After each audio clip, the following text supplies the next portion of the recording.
Heç kəs bilmir ki, Azərşəhərın bağrında elə bir bulaq var ki, 700 ildən də çoxdur bir anda dayanmadan qaynayır. Elə bir bulaq ki, adın o balancıqların səslərindən alıb, elə bir çox dərin yerdən üzü yuxarı qalxırlar. Tap-tapan bulağı.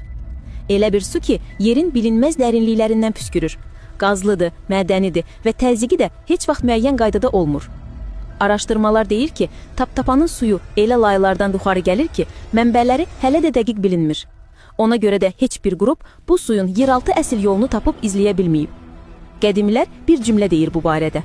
Tap-tapan bəzən sakitdir, bəzən qəzəblidir və elə bu davranışının dəyişməsi hələ də heç bir elmin tam cavab verə bilmədiyi o köhnə sirdir. Əgər Azərbaycan sirlərinin dalına gedirsənsə, bu səhifəni izləyin.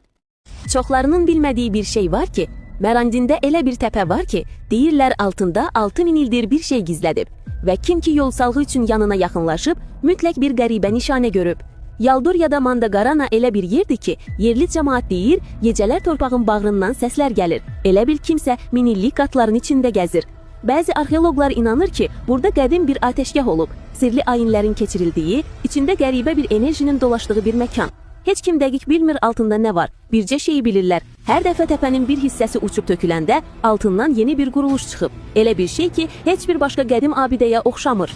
Deyirlər Yaldur özü qərar verir kim ona yaxınlaşa bilər, kim yox. Əgər Azərbaycanın sirlərinin dalındasan, bu səhifəni izləyin.